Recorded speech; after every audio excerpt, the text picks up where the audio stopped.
balik lang tayo kung ano yung plataforma.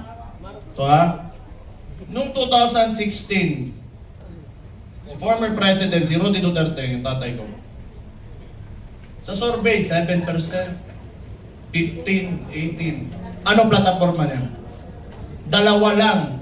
Very simple, but it reflected the sentiments of the people. Yung masa, drugs and corruption. Anong binalik ni BBM ngayon? Drugs and corruption.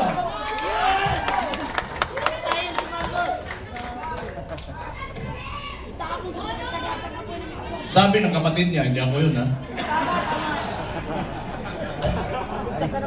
So, ladies and gentlemen, please all stand. Kailangan tumayo tayong lahat.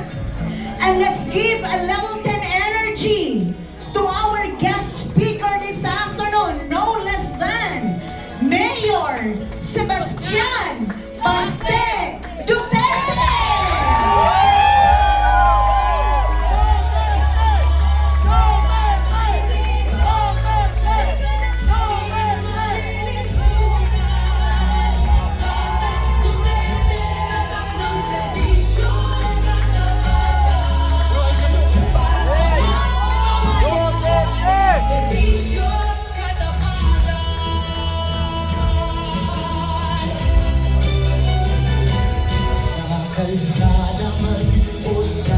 Maganda. Akala ko tatapusin pa yung kanta eh. I love you, Mayor! Sige, upo lang mo yun. Relax lang. Ang sarap, buka.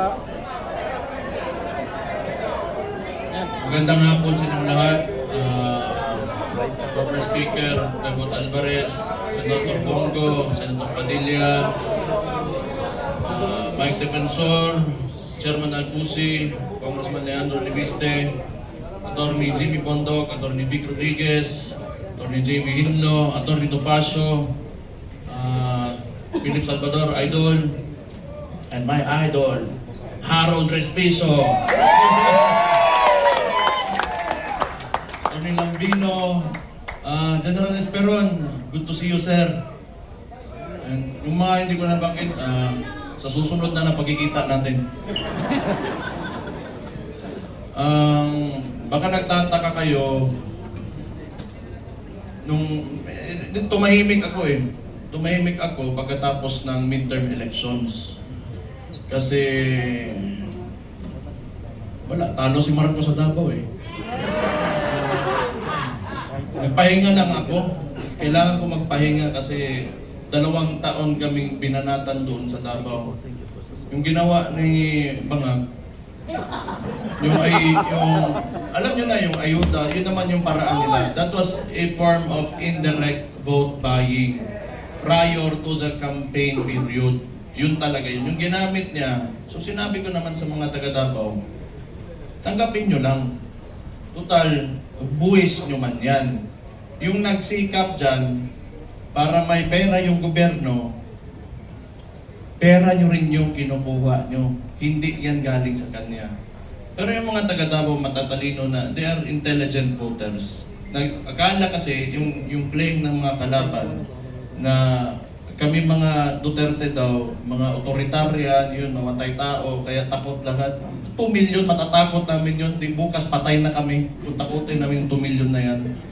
It is a very highly democratic city, actually. Pagka pumunta kayo, that is why, awa ng Diyos, pasalamat ako, sa Davao ako naging mayor kasi ang mga tao dyan, alam nila anong gagawin nila at mahal nila yung lugar nila. Yes! Kaya pinahihirapan kami, okay lang man, politika. Tapos, Marcos lang. Alam naman natin sa tatay pa lang yan. Kawatas na!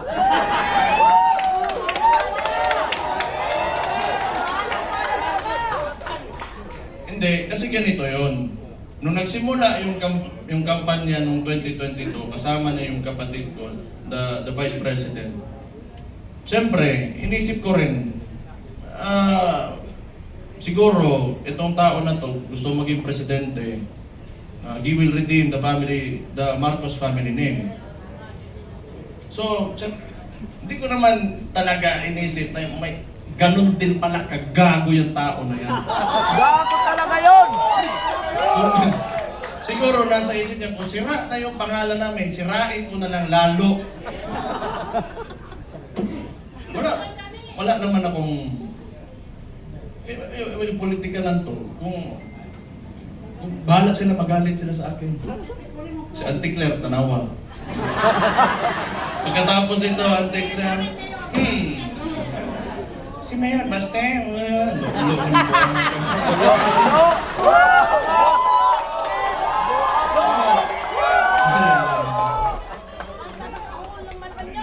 nagpahinga lang ako. Kasi before the midterm elections, kami doon sa Davao, lagi kami nagmo-mobilize. Kasi nung sinimulan nila yung People's Initiative, papipirmahan nila yung mga papel.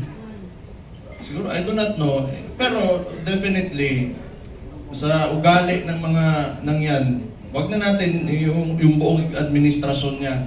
Kasi siya naman yung nasa taas ng chain of command, yung presidente. Definitely, ang suspicion namin, it was for term extension. At that early, 1 year or 2 years pa lang, hindi pa nagdadalawang taon yung termino niya, may pa-people's initiative. Parang plebiscite yan noon na nag-gather lang ng mga tao, pinataas yung kamay, o sige, maging diktador na tayo, maging authoritarian regime tayo for 27 years. So that was the attempt of this guy, Bangag nga, Nadias Malacanang karon. Kita niyo yung nasa UN siya? Yung sipon? May chat GPT na ngayon. Hindi ko naman sinasabi kasi makukulong ako, tapos kakasuhan ako. Pero tingnan na lang, what are the causes of cocaine? Tingnan yung chat GPT. How it will affect your nasal cavity. May cellphone na kayo lahat. Wala. Swindler. He is a swindler. Yung ginawa sa atin, kaya nga naniniwala tayo, kasi akala natin itutuloy niya. Ganito lang naman tayo, kaya nandito tayo lahat ngayon. Kayo. Marami tayong parallel groups. Ninapitan ako ni Sir Mike Defensor, pati ni Speaker Bebot. Na nakita ko sila pagdating nila doon sa bahay ko. Patay, problema na po niya. Then nagpahinga lang ako kasi grabe yung Pero ang akala nila, tumigil na tayo. Hindi pa tayo tumigil. Yung laban! Tapos, lumakas pa. Anong gusto nila? Lalabasin lahat ng ginawa nila. Tingnan mo katangahan nito ni Bangag. Siya nagbukas ng usapin ng flood control na may mga ghost project. Kaya ako tumahimik talaga. Kasi hinayaan ko na mag-self-destruct yung gago na yan. Kasi alam kong sasabog sa mukha na yan. Because, unang-una sa lahat, pag ikaw eksekutibo, you cannot point at someone else for the mistakes of your administration.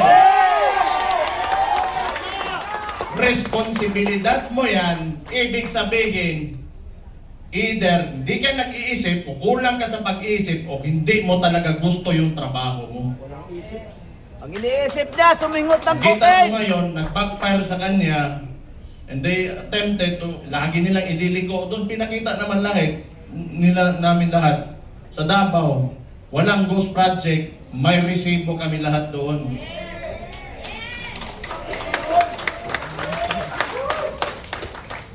Tingnan nyo, anong resulta ng ginawa nila?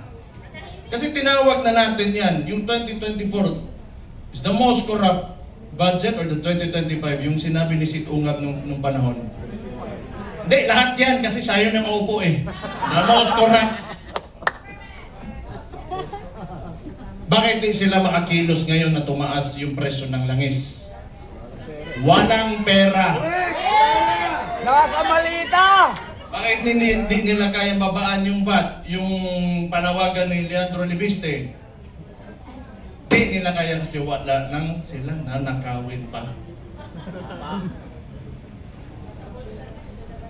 Walang malita doon! Alam nyo, hindi naman talaga perfecto kahit saan ka pumunta sa buong mundo.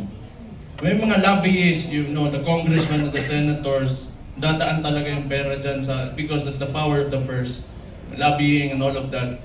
Pero this kind, the estimated loss to corruption, umaabot na sa trillion. It doesn't make sense anymore. Saan mo pa gagastusin yung pera na yan kung nasa bulsa mo yan?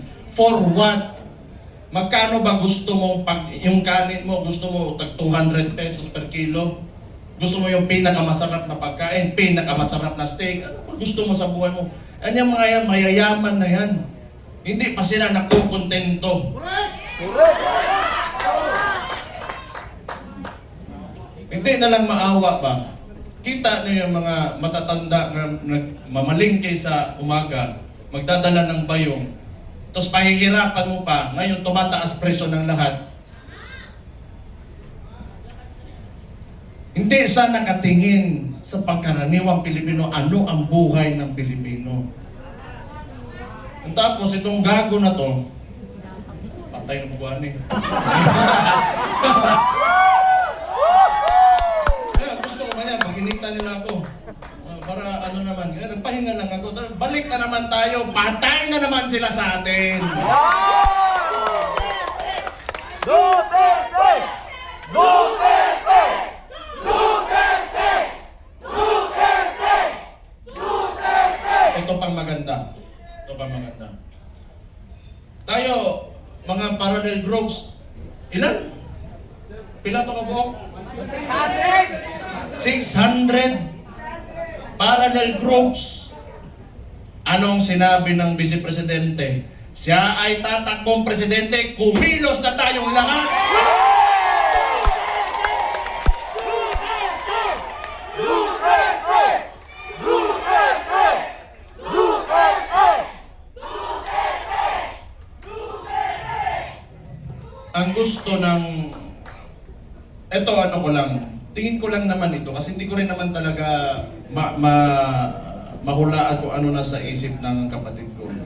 Tayo, tama yung sinabi ni Rob Francis kanina, may galit tayo. Galit na, lahat tayo galit dito. Kaya nga tayo nagtipon-tipon kasi gusto natin na may pagbabago na nangyari. Kasi yung pagbabago na yon kinuha ni Bongbong Marcos, nandun na sana tayo. Balik lang tayo kung ano yung plataforma. So noong 2016, si former President, si Rudy Duterte, yung tatay ko, sa survey, 7%, 15, 18. Ano plataforma niya? Dalawa lang. Very simple. But it reflected the sentiments of the people. Yung masa. Drugs and corruption. Anong binalik ni BBM ngayon? Drugs and corruption.